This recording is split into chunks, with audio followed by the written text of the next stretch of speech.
If you're listening to this on Christmas night, you might want to keep the lights on because the stories you're about to hear aren't about monsters or jump scares or anything you can easily explain. These are 4 Christmas horror stories about quiet towns, familiar traditions, and the kind of fear that doesn't knock loudly. It just waits. Story 1. The Bells That Stopped Ringing. I moved to a small town called Ridgewood Falls because I wanted quiet. It was the kind of place people forgot existed. 1 main road, 1 grocery store, and a stone church that sat on a hill overlooking everything. The first night I stayed there, I noticed the bell. It rang once every night at exactly midnight. Not loud, not dramatic, just 1 slow, heavy ring. At first I thought it was comforting, like a reminder that time was still moving. I asked my neighbor about it a few days later. He paused longer than normal before answering. "That bell keeps the town calm," he said. I didn't ask what that meant. On Christmas Eve, I stayed up late unpacking. Snow fell softly outside, covering the streets in white. The town looked peaceful. Midnight came.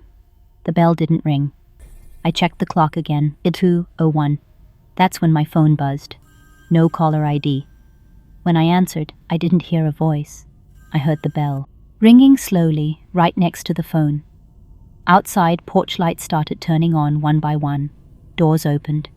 People stepped outside and looked toward the church. I followed them. The church doors were open, warm light spilling out. Inside, the bell rope swayed gently on its own. An older man stood beside me and whispered, "It missed a night.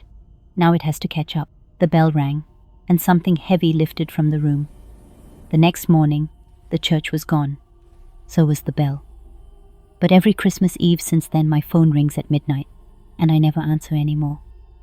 Story 2. The Extra Present. My family had a simple Christmas tradition.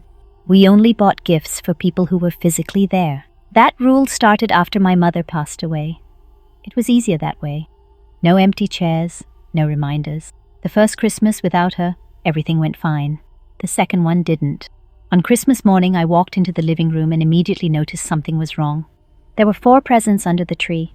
There were only 3 of us. My father noticed it too. He didn't say anything at first, just stared. The extra present was wrapped neatly. No tag, no handwriting. My sister joked that maybe Mom had a sense of humor. No one laughed. Eventually my father picked it up. It was heavier than it should have been.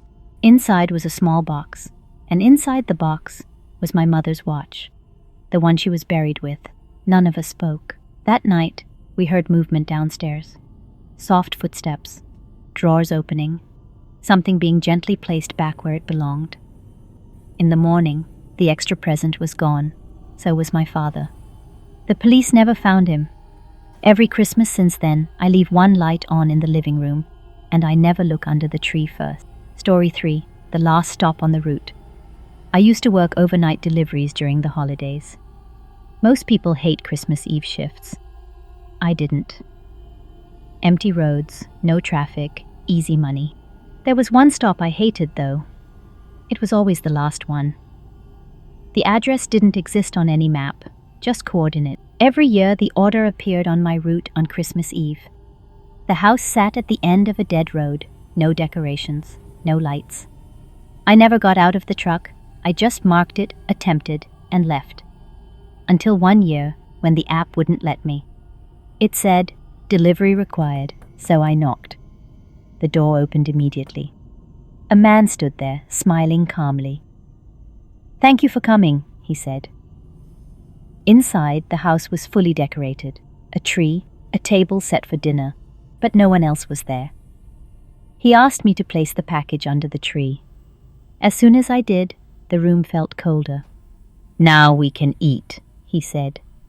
I left without looking back. The next day, the road ended where the house used to be. But every Christmas Eve, the stop still appears on my route. I quit that job. The order still shows up anyway. Story 4. Don't stay awake after midnight. My grandmother had 1 rule for Christmas Eve: be asleep before midnight. She never explained why.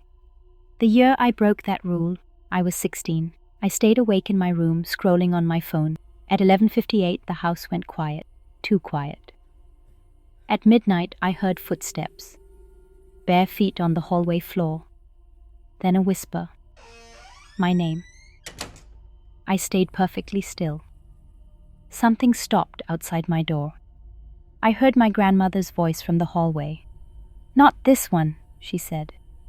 There was a long pause, then silence. In the morning, my grandmother was gone. The doctor said it was her heart. But every Christmas Eve since then, I make sure I'm asleep before midnight.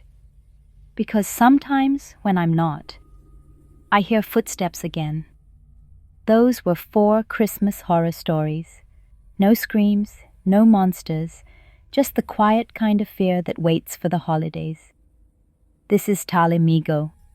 And remember, Christmas night is only peaceful if you're careful how you listen. Good night.